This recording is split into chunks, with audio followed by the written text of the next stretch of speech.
Bonjour et bienvenue sur notre podcast présenté par Eva et moi-même Valentine. Dans le cadre du concours Découvrons notre Constitution, nous nous sommes demandé si la parité évoquée dans le préambule de la Constitution était appliquée et respectée. Mais d'abord, qu'est-ce que la Constitution ? C'est un texte législatif qui définit la nature d'un régime politique, monarchie ou république, et qui précise qui détient le pouvoir.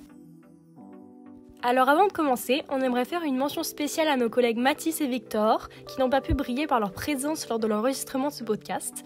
On les remercie fortement car cela nous a fourni une preuve concrète que les femmes méritent plus d'attention par leur sérieux remarquable dans le domaine professionnel.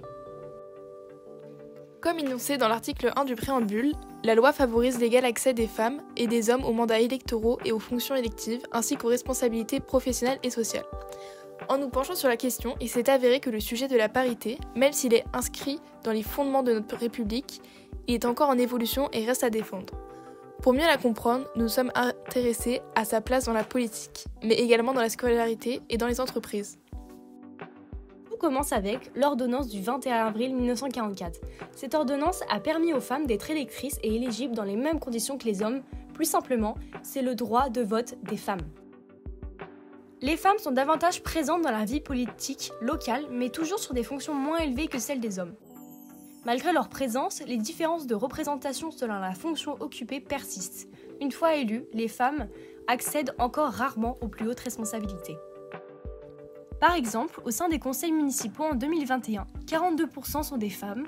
Elles représentent 45% des conseillères sans fonction et 41% des adjoints contre seulement 20% des maires. La loi d'orientation sur l'éducation du 10 juillet 1989, dite aussi loi Jospin, est une loi qui modifie largement le fonctionnement du système éducatif français. Cette loi tend à favoriser l'égal accès des femmes et des hommes aux mandats électoraux et aux fonctions électives. Cette loi dite sur la parité contraint les partis politiques à présenter un nombre égal d'hommes et de femmes pour les élections municipales, régionales, sénatoriales et européennes. Cette disposition est contraignante puisque les listes qui ne respectent pas la parité ne sont pas enregistrées. Nous allons maintenant nous intéresser aux partis politiques. La loi du 4 août 2014 garantit l'égalité entre les femmes et les hommes, double les retenues financières des partis politiques ne respectant pas la loi de parité. L'obligation de compter 40% de femmes dans les flux de nomination au poste de cadre dirigeant de l'État s'applique dès 2017. En ce qui concerne les élections législatives, la loi permet une égalité facultative. Les partis qui ne présentent pas 50% de candidats de chaque sexe doivent payer une amende. La pénalité est en fait déduite de la première partie du financement public. La loi du 6 juin 2000, tendant à favoriser l'égal accès des femmes et des hommes aux mandats électoraux et aux fonctions électives, marque une étape importante dans l'évolution des institutions politiques françaises. Nous allons maintenant vous parler de la parité dans le domaine scolaire. Cette mixité dans les établissements scolaires a été permise par la loi dite Abi du 11 juillet 1975, rendant la mixité obligatoire dans l'enseignement primaire et secondaire. À la fin du collège, les filles s'orientent davantage vers l'enseignement général et technologique que vers l'enseignement professionnel, et que très rarement dans les sections industrielles, ce qui est contraire aux garçons. Dans l'enseignement général et technologique, elles délaissent plus facilement les filières scientifiques et techniques. La part des étudiantes dans les filières universitaires de lettres et sciences humaines est de 69,7%, alors que celle des étudiantes dans les formations d'ingénieurs n'est que de 28,9%, et celle des étudiantes dans les formations paramédicales et sociales est de 86%. Filles et garçons continuent à se conformer à ce qui est présenté comme leur domaine respectif de compétences dans les schémas socio-professionnels fortement stéréotypés. Cette persistance des choix sexués est autant le fait des garçons que des filles.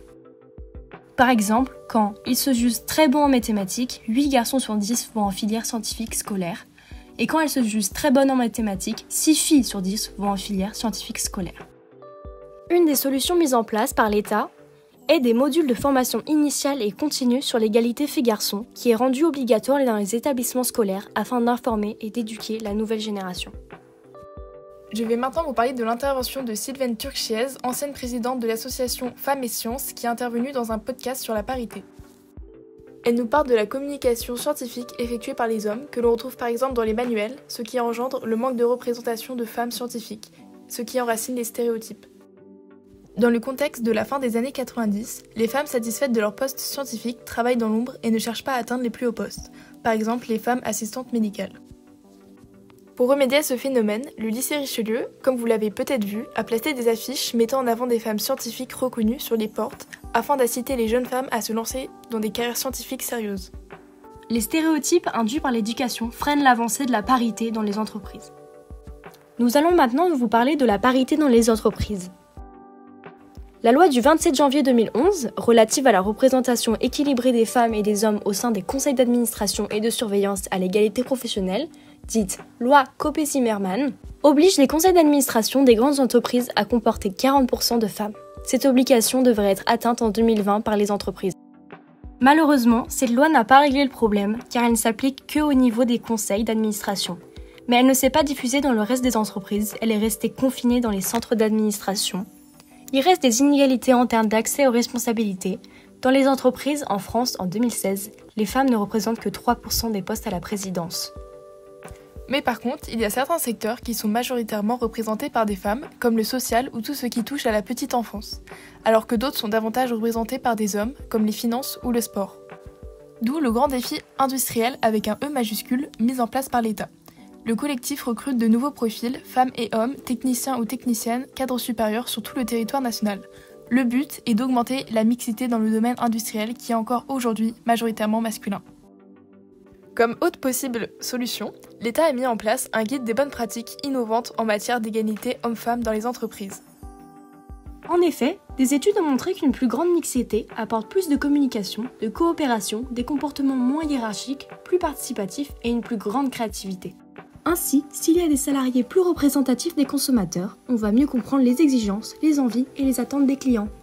Or, si l'entreprise est majoritairement masculine avec des codes masculins, pour une consommation mixte, l'entreprise se coupe d'une partie des clients.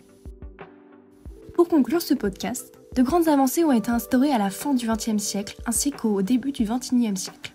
La parité est bénéfique au sein des entreprises, de la politique et est nécessaire dans le milieu scolaire, afin de casser les stéréotypes et initier le changement. La Constitution l'inscrit comme un principe de la Ve République. Malgré les avancées, il reste encore des professions comme le BTP et le domaine de la petite enfance où le progrès est encore à venir, mais également une plus grande représentation des femmes dans le domaine scientifique est attendue. Très peu de responsabilités cruciales sont attribuées aux femmes, ce qui ne leur permet pas d'accéder aux postes les plus importants. Nos sources pour ce podcast ont été le comptoir Malakoff Humanis, le site de l'État avec la semaine de l'industrie, Entreprise Gouv, site du gouvernement du préfet du Morbihan, et le podcast du site Programme B, La parité, il y a encore du taf. Merci de nous avoir écoutés.